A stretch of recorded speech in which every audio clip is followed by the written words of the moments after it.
أعوذ بالله من الشيطان الرجيم. بسم الله الرحمن الرحيم.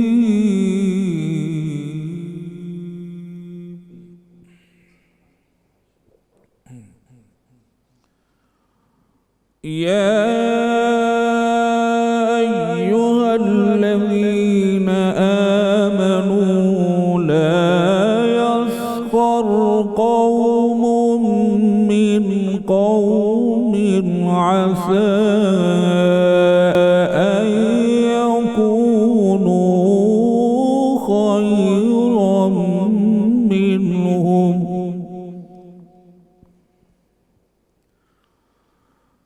عسى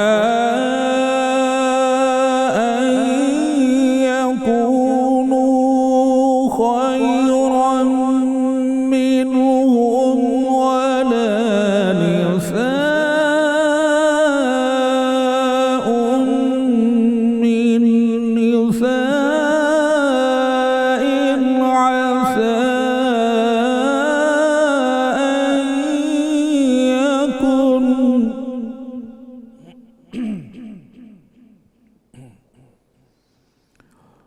عسى أن يكن خيرا منهن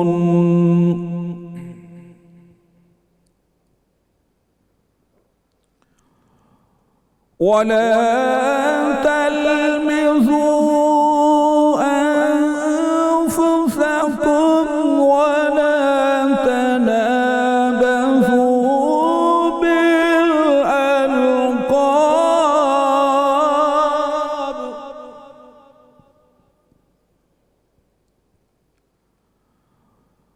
بئس الاسم الفسوق بعد الإيمان ومن لم يتب فأولئك هم الظالمون.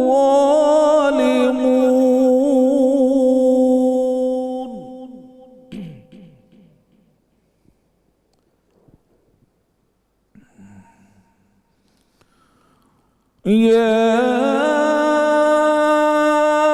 أيها الذين آمنوا اجتنبوا كثيرا من الظن إن بعض الظن إثم ولا تجسسوا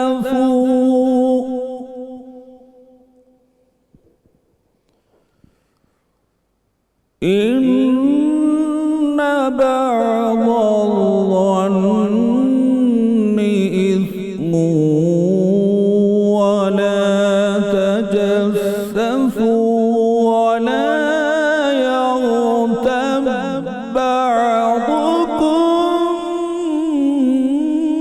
بعضا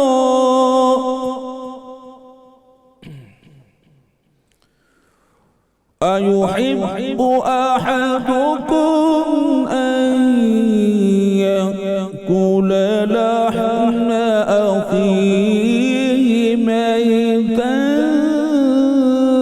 فكرهتموه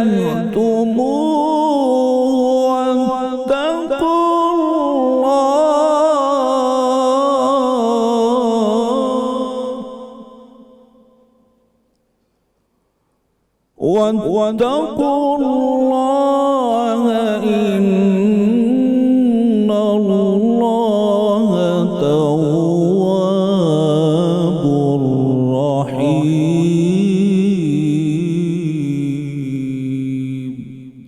صدق الله العظيم. جزاک اللہ ماشاءاللہ. یہ تھے قاری مقبول احمد مجددی صاحب جو قرآن مجید کی آیات کو تلاوت فرما رہے تھے. السلام علیکم ورحمۃ اللہ وبرکاتہ. رحمت رمضان 92 نیوز کی خصوصی افطار ٹرانسمیشن کے ساتھ میں ہوں ڈاکٹر علی وقار قادری اور میرے ساتھ موجود ہیں ڈاکٹر زینب گوندل. ناظرین، آج کا ہمارا موضوع ہے ہمسایوں کے حقوق۔ دیکھیے، اسلام کا ایک بنیادی مقصد ہے، کئی چیزیں، کئی احکام، کئی معاملات، ان سب کو ملا کر اسلام کا جو بنیادی مدعا اور مقصد ہے وہ ایک صالح، پرامن اور مثبت معاشرے کا قیام ہے۔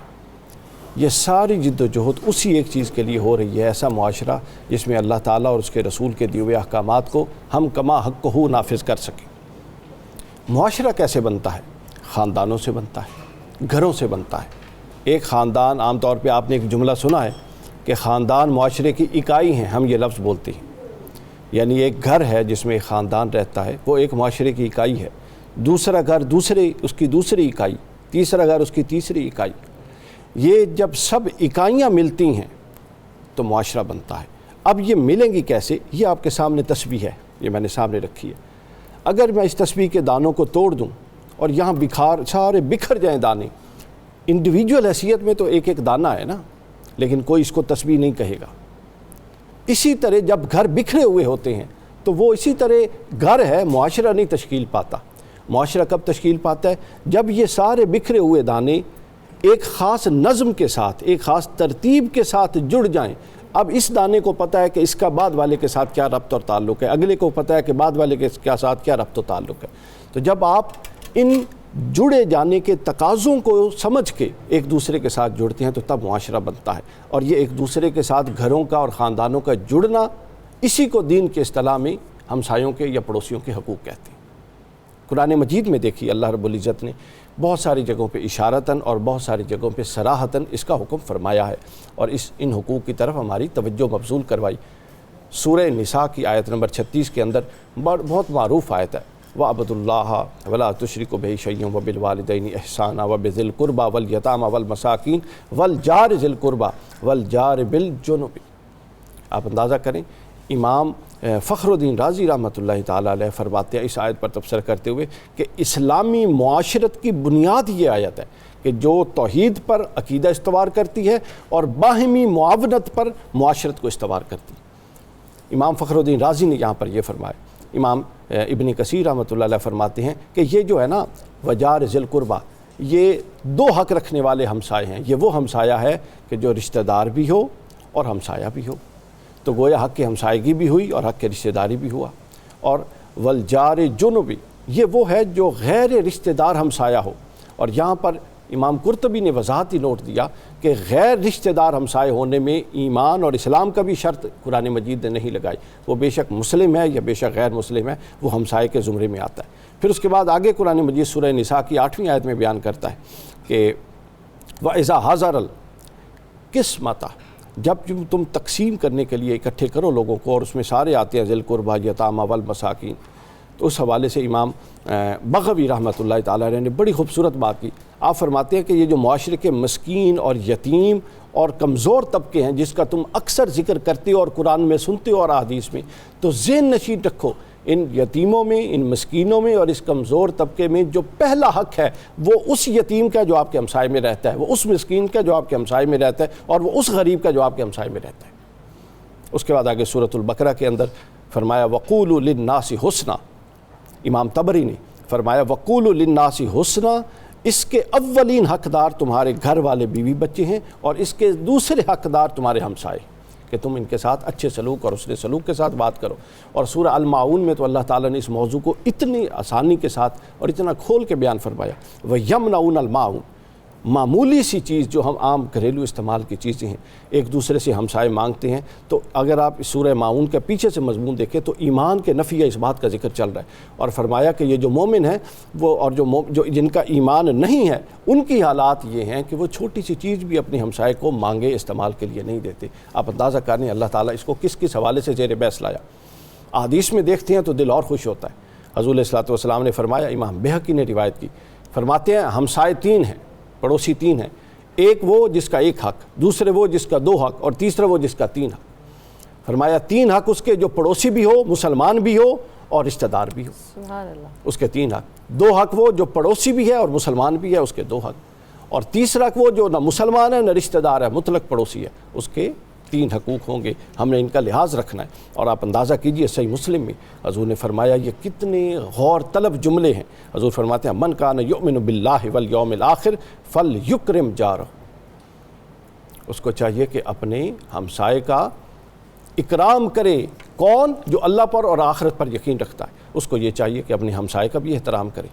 تو دیکھیے اب یہ ساری چیزوں پر آپ غور فرمائیے، یہ احادیث، یہ قرآن کی آیات، یہ سب کس لیے ہیں؟ یہ اس ایک بنیادی مقصد کی طرف ترغیب دلوانے کے لیے ہیں۔ پھر اس کے آگے ترہیب کا پہلو بھی ہے، وعید بھی آئی ہیں، آپ صحیح سلوک نہیں کرو گے تو یہ ہوگا، ان کا حق مارو گے تو یہ ہوگا۔ کیوں؟ چونکہ مثبت اور منفی دونوں اطراف میں احکام نازل کر کے اللہ تعالیٰ انسانی طبیعتوں کو، چونکہ ہر طبیعت ایک جیسی نہیں، کچھ طبیعتیں سمجھ لیں کہ انعامات کی طرف راغب ہوتی ہیں، اور کچھ طبیعتیں خوف سے پیچھے ہٹ کے اطاعت اور اصلاح کی طرف جاتی ہیں۔ تو اللہ تعالیٰ نے دونوں طریقہ کار کو یہاں پر اپنایا ہے۔ ایک شخص رسول اللہ کی خدمت میں حاضر ہوا اور ایک عورت کا ذکر کیا، اور یہ روایت مسند احمد میں، اور کہا کہ یہ بڑی نیک ہے، متقی ہے۔ حضور نے فرمایا یہ بتاؤ کہ ہمسائے کے ساتھ اس کا تعلق کیسا ہے؟ صحابی نے عرض کی کہ وہ ہمسائے کو تو بڑا پریشان کرتی ہے۔ حضور نے فرمایا وہ جہنمی ہے، اسے جا کے بتا دو۔ پڑوسی کا حق جو ہے وہ 3 ہے خواتین و حضرات۔ پہلا حق اس کو تکلیف نہ دی جائے، دوسرا حق وہ مشکل میں ہو تو اس کی مدد کی جائے، اور تیسرا حق وہ تکلیف دے تو بدلے میں تکلیف نہ دی جائے بلکہ صبر کیا جائے۔ حضور نے فرمایا قیامت کے دن، امام غزالی نے نقل کیا احیاء العلوم، فرماتے ہیں کہ قیامت کا دن ہوگا تو کچھ لوگ دوسروں کے گریبان پکڑ کے کھڑے ہوں گے، تو اللہ تعالیٰ حالانکہ اللہ سب جانتا ہے، پھر بھی وہ ملائکہ سے پوچھے گا کہ یہ کیوں اس کا گریبان پکڑ کے کھڑا ہے؟ تو فرشتہ بتائے گا کہ باری تعالیٰ یہ غریب پڑوسی ہے اور یہ اس کا امیر پڑوسی ہے، آج یہ گریبان پکڑ کے کھڑا ہے کہ میرا وہ حق دے جو اللہ نے تجھے میرے ذمہ دیا ہوا تھا، میرا تیرے ذمہ دیا ہوا تھا اور تو نے اس کو ادا نہیں کیا۔ کیسے حق ہے؟ ہمارے اسلاف، ہمارے بڑوں نے کیا پڑوسیوں کے حقوق بیان کیے۔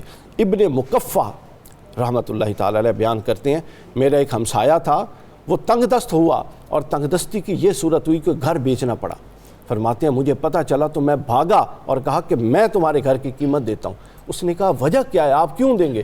فرمایا اس لیے کہ ایک عرصہ میں تیرے گھر کی دیوار کے سائے میں بیٹھ کے پڑھتا رہتا تھا، تو لہٰذا آج اس دیوار میں بیٹھ کے پڑھنے کا حق یہ ہے کہ تیرا مکان نہ بکنے دوں، اللہ نے مجھے وسعت دی ہے۔ یہ وہ طریقہ کار تھا جو ہمارے آباء و اجداد نے اور ہمارے اسلاف نے خواتین و حضرات اپنایا۔ اس موضوع پر ہم آج اپنے علماء کرام سے رہنمائی لیں گے۔ آج گفتگو کا یعنی یہ اپنے انٹرو کا اختتام کرتے ہوئے، آج چونکہ 19 رمضان بھی ہے، حضرت علی کرم اللہ وجہ الکریم کو ضرب بھی لگی تھی، تو آخری قول حضرت مولا کائنات کا پڑوسیوں کے حوالے سے، ان کے حقوق کے حوالے سے ذکر کرنا ضروری ہے۔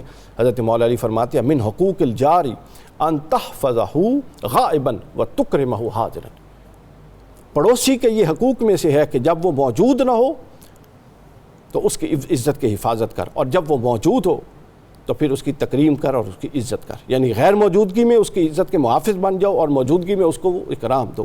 یہ ہے وہ اسلامی تعلیمات حقوق ہمسایوں کے حوالے سے۔ جی ڈاکٹر صاحب۔ ناظرین، جو ہم پڑوسیوں کی بات کر رہے ہیں اس میں ہم اس کی امپلیمنٹیشن تھوڑی سی دیکھتے ہیں کہ کس طرح سے ہم کر رہے ہیں اور کس طرح سے نہیں کر رہے۔ آج کل جو ہمارے گھر ہیں، اگر ہم فلیٹ سسٹم میں بات کریں تو وہ اتنے قریب ہیں کہ ہمارے گھروں کی جو آوازیں ہیں وہ بھی دوسرے گھر میں جا رہی ہوتی ہیں، تو ہمیں اس بات کا خیال بھی رکھنا ہے کہ ہماری آواز سے کوئی تنگ نہ ہو۔ ہم اگر ٹی وی دیکھ رہے ہیں، ہم اگر فون یوز کر رہے ہیں تو اس کی آواز اتنی اونچی یا اس ٹائم پہ نہ ہو جب ہمارے پڑوسی کے سونے کا ٹائم ہو اور ہماری آوازوں سے اس کی نیند جو ہے وہ ڈسٹرب ہو رہی ہو۔